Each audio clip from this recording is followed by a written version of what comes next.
Coucou, donc me revoilà. Lorsque je vous ai publié ma photo de mon mois de janvier dans mon Raconte-moi 2025, je vous ai dit que je vous avais préparé un tutoriel pour réaliser cette mosaïque photo.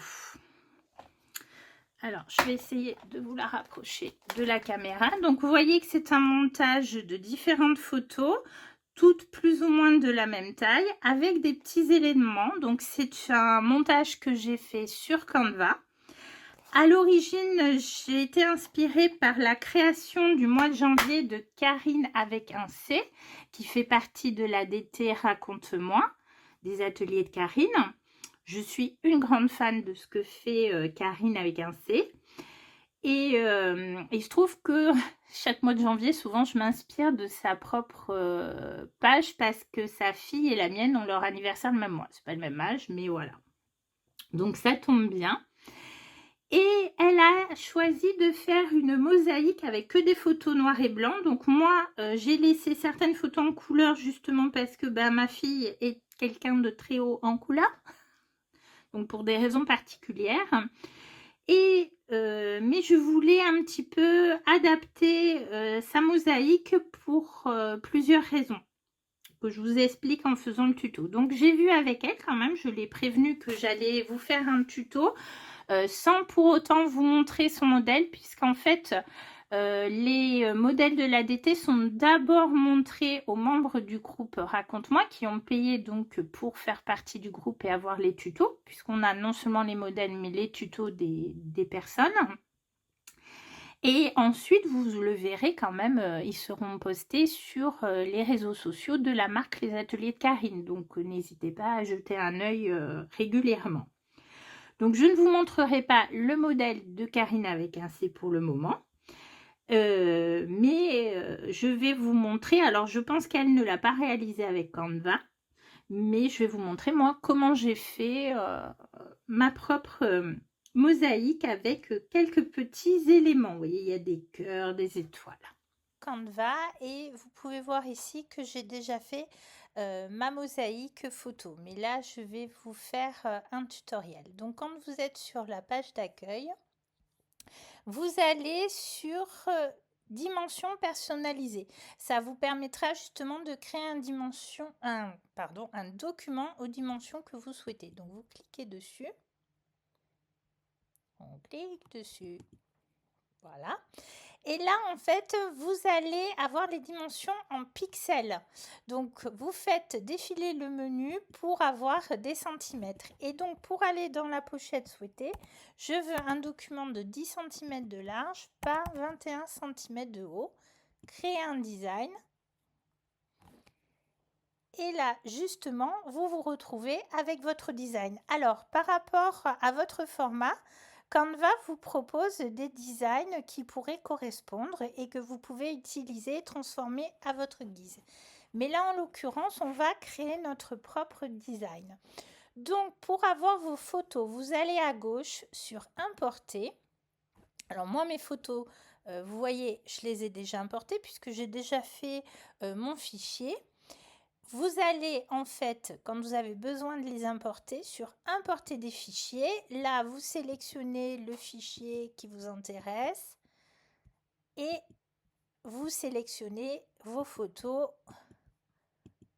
en fonction, ou alors tout simplement, si vous voulez toutes les photos, tout sélectionner. Et vous faites transférer. Donc bien sûr, je ne vais pas le faire, sinon je vais avoir les photos en double.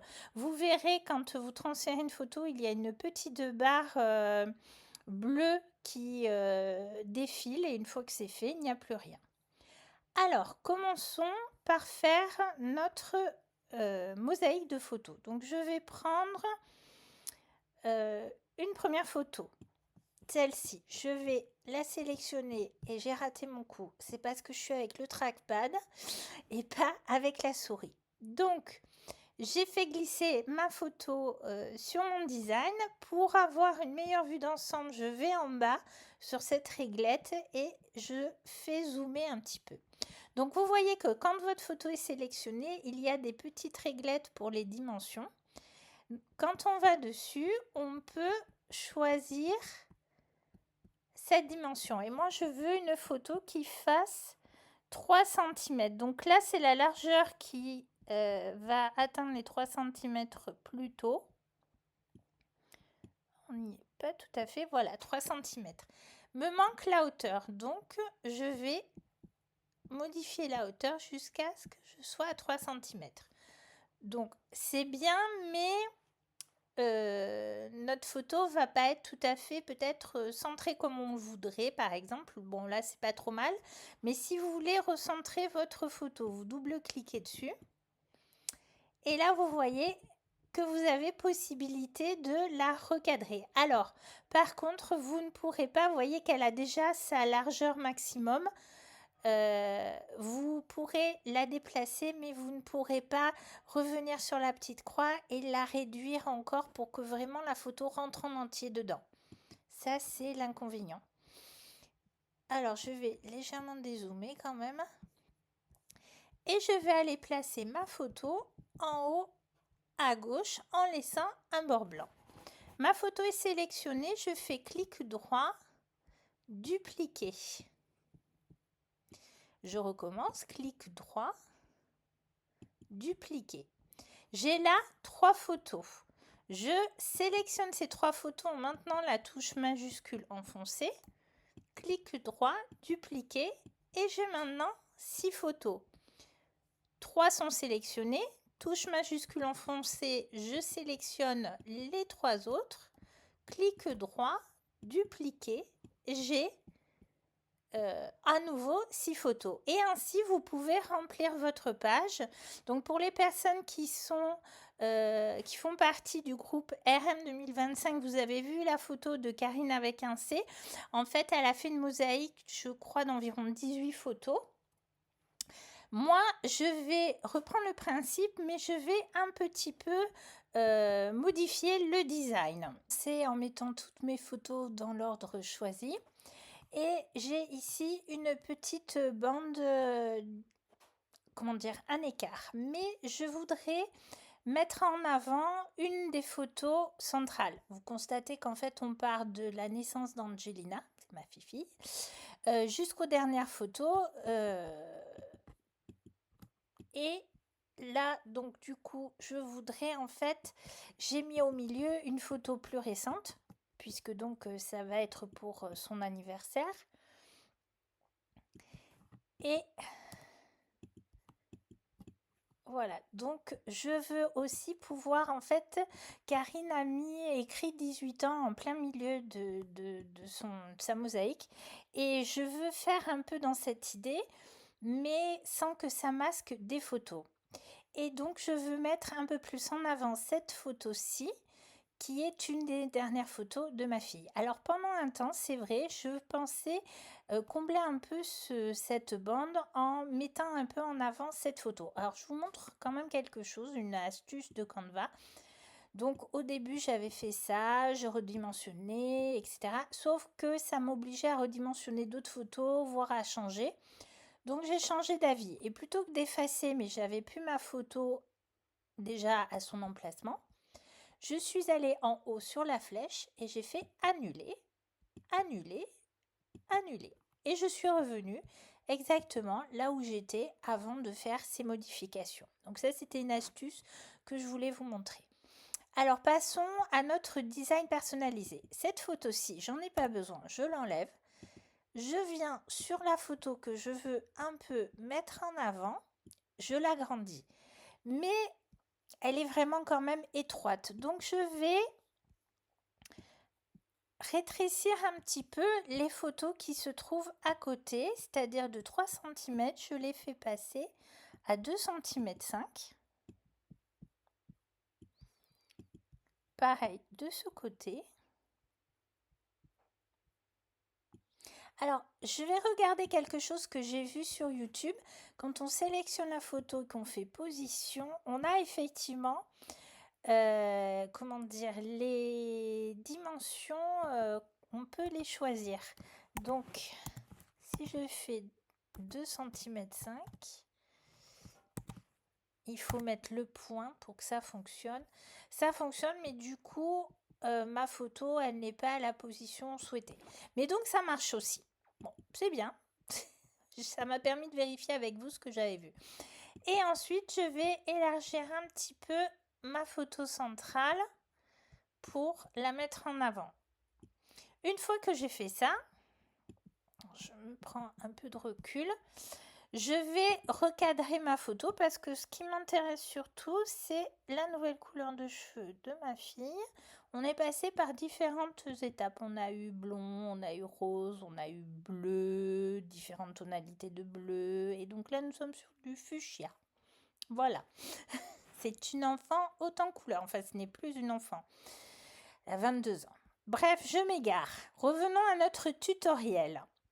Nous avons ici cette bande qui est un petit peu disgracieuse d'une certaine façon, mais je veux pouvoir placer le chiffre, enfin le titre 22 ans sans que ça cache les photos.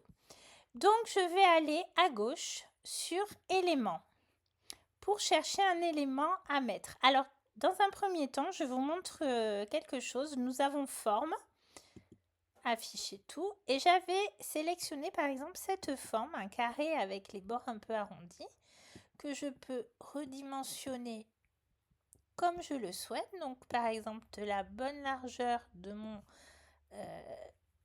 espace et la hauteur aussi. Alors un coup faut zoomer, un coup faut dézoomer.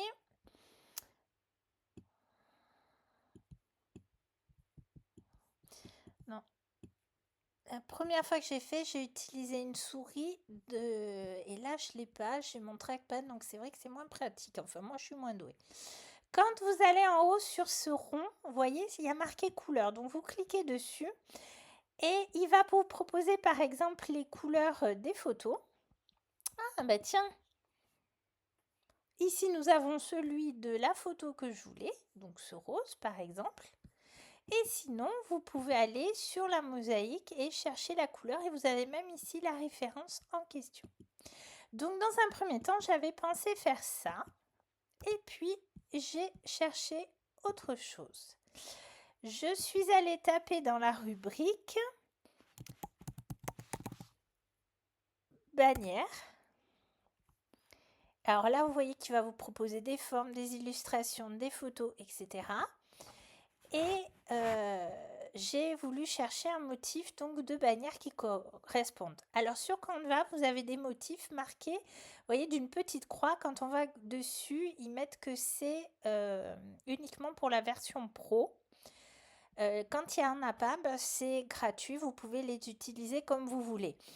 Et moi, j'ai la version pro, je l'ai pris pour essayer. Mais vous pouvez aussi prendre à l'essai, c'est gratuit pendant un mois. Et en tout cas, voilà, vous avez quand même pas mal de designs gratuits, mais des fois, il faut un petit peu chercher.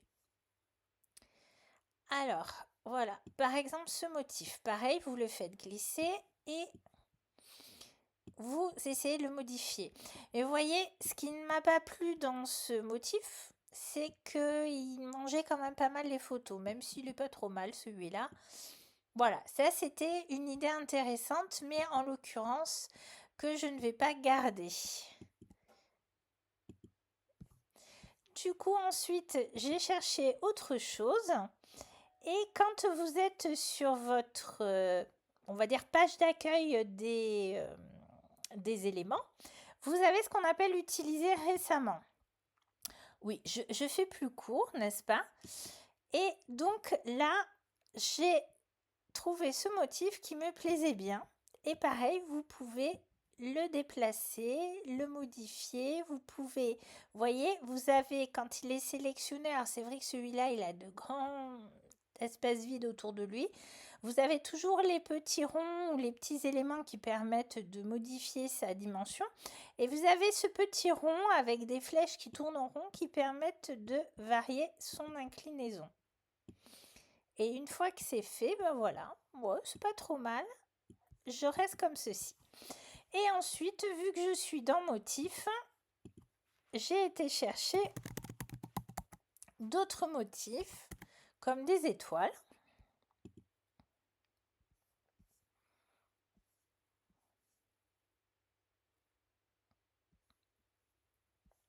Alors j'essaie de vous retrouver quelque chose de gratuit.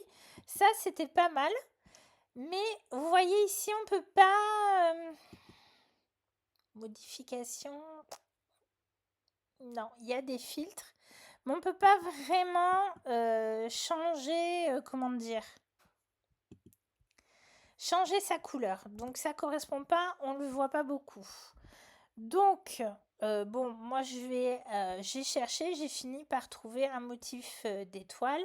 Mais là, pour faire plus court, comme je vous ai déjà fait le design, voilà, je récupère mon motif d'étoile. Et bah, pareil que le reste, je peux modifier sa taille, je peux modifier son orientation, comme ceci.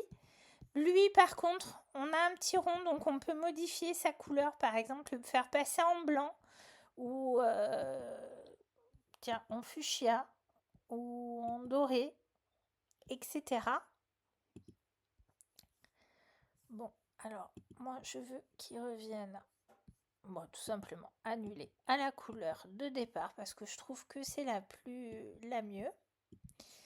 Et ensuite, dans le même principe, je suis allée chercher, toujours ici, comment dire, un autre motif. Alors, non, c'était pas tache, c'était cœur. Voilà. Et c'est le même principe pour tout. Donc, vous pouvez soit voir ce qu'il vous suggère, soit chercher des éléments. Donc là, vous voyez, je suis retournée sur ce que j'avais déjà sélectionné. Vous avez le choix. Et toujours pareil, vous avez les versions pro. Et là, je vous ai choisi que des éléments gratuits. Donc là, mes cœurs, je peux changer la dimension. Mais d'abord, pour qu'ils se voient mieux, je vais les passer en blanc. Et je change leur taille. Je change leur orientation.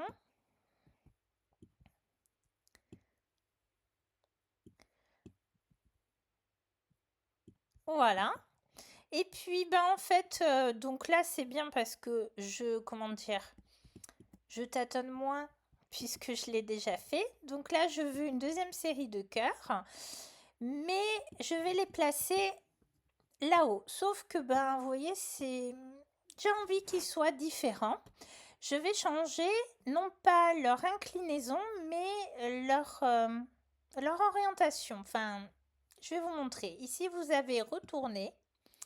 Vous pouvez retourner verticalement, c'est-à-dire lui mettre la tête en bas, ou faire un effet miroir. Et c'est exactement ce que je veux. Je change l'inclinaison. Je change un peu la taille parce que quand même ça mange beaucoup. Alors, mes photos sont pas tout à fait dans le même ordre que sur ma mosaïque d'origine. Sur mon design, j'avais une photo couleur, donc le cœur ressortait bien. Vous pouvez ici, si vous le souhaitez, écrire un texte.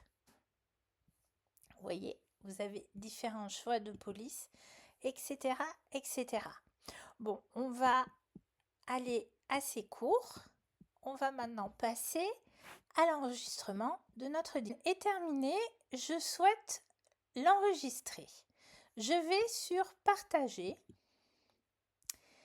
télécharger, et là j'ai différents formats possibles. Donc PNG en fait c'est pour les images complexes, etc. ou c'est aussi pour les fonds transparents.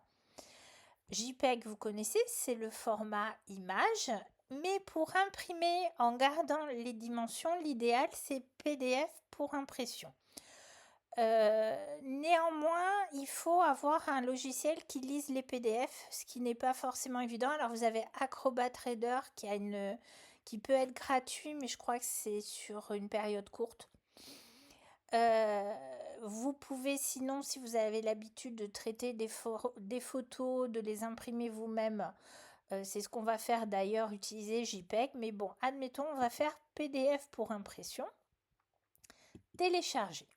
Donc là, Canva télécharge votre design.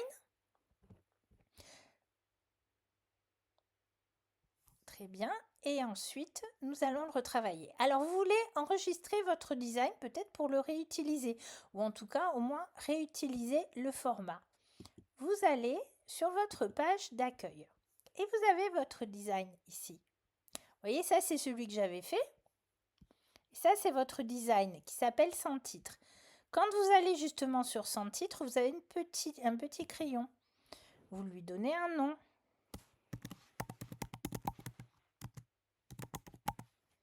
Voilà, entrez. Et les 3 petits points en haut peuvent vous permettre de l'enregistrer dans un dossier ou un projet. Et en fait, à chaque fois que vous vous connecterez à votre Canva, vous retrouverez votre dossier d'un projet.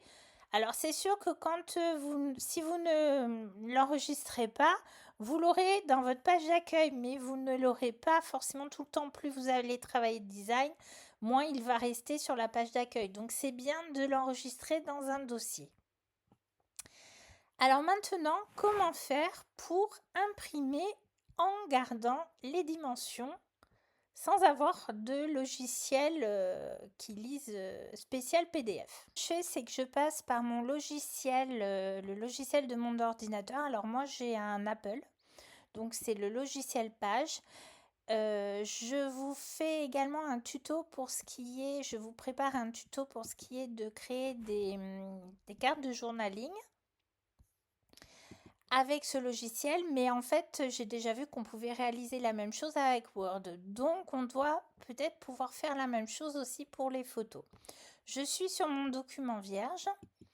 Je vais sur l'icône pour avoir ma photo. Voilà, alors ça, c'était celle que j'avais créée. Donc, vous voyez, elle est en format JPEG. Alors, attendez, on va prendre la dernière en format PDF. Voilà. Donc, on a notre design qui est ici. Et moi, sur ce logiciel, donc, quand je vais sur disposition, j'ai le format de ma photo, de mon PDF, puisque là, c'est un PDF. Et vous voyez, ici, 8 de large par 17 de hauteur. C'est pas du tout ce qu'on veut. Donc, je vais lui redonner sa dimension de 10 cm. Et bien sûr, comme il y a marqué, il y a coché conserver les proportions, il va me mettre 21,01. 0,01, c'est ça, c'est 21, hein, on ne va pas chipoter. Si vraiment vous voulez chipoter, vous décochez conserver les proportions et vous supprimez les 0,01. Mais l'avantage, c'est qu'en fait, notre document, il a quand même conservé ses dimensions sans problème. On n'est pas, des fois, quand vous redimensionnez sur la largeur et qu'il y a les... Soit vous déformez votre photo, soit, enfin, ça peut être des fois un peu plus galère. Et après, ben, il ne vous reste plus qu'à imprimer votre document sur du papier photo. Donc, effectivement, là, je ne sais pas si vous verrez grand-chose, il y a notre format, notre page A4 et notre document, mais on sait qu'il est à la bonne dimension. Et puis, si vous voulez faire des économies, bah, vous déplacez votre document et vous insérez d'autres photos, par exemple celle du restant de votre mois. Donc ça, c'est une solution parce qu'en fait, si vous allez directement sur votre document qui est... Voilà, celui-ci, si vous double-cliquez comme vous imprimeriez par exemple un tutoriel, vous avez bien l'aperçu de votre document. Vous voulez faire imprimer, mais vous n'avez pas la preuve que les proportions sont gardées. Et de par mon expérience, on a parfois des mauvaises surprises. C'est-à-dire que moi, les premiers temps, je ne comprenais pas pourquoi j'étais obligée de retailler dans ma photo, qu'elle était plus grande ou plus petite. Enfin, ça ne correspondait pas, surtout quand j'imprimais des photos pleine page. Et en fait, tout simplement parce que ça ne conserve pas forcément les dimensions. À tester si en mettant PDF pour impression je les conserve. C'est vrai que j'utilisais plutôt JPEG ou PNG. Faudra que je teste sur un papier brouillon. Mais pour l'instant, je fais par ce système. Donc, une fois que votre photo est imprimée, vous pouvez utiliser le Dies qui se trouve dans le kit Raconte-moi si vous avez le kit, bien sûr. Alors, il est où ce Dies ? Pas du tout. Pour découper, c'est ce que j'ai fait, mais pour protéger quand même la photo par rapport à l'état de mes plaques ou autre, j'ai mis un papier d'imprimante entre la plaque et la photo. Voilà. Et ensuite, ça m'a permis de découper que ce soit cette mosaïque, que ce soit cette photo. Et puis après, il ne vous reste plus qu'à finir votre mise en page. Et c'est un exemple, ça vous montre comment vous pouvez vous amuser avec Canva, avec une version gratuite bien sûr. Donc n'hésitez pas à explorer, à aller chercher. Et quand vous avez des mois avec beaucoup de photos, bah, c'est des solutions assez pratiques qui, les mosaïques photos, pour éviter d'avoir trop de pages et de se retrouver coincé en fin d'année. Eh bien, si la vidéo vous a plu, n'oubliez pas le petit pouce en l'air. Si vous avez des questions, vous pouvez les poser en commentaire. J'espère en tout cas que ce tutoriel n'aura pas été trop long et en tout cas surtout qu'il a été très clair. Dites-moi s'il vous a inspiré vous-même pour réaliser vos propres montages. Et on se retrouve bientôt pour de nouvelles créations. Au revoir.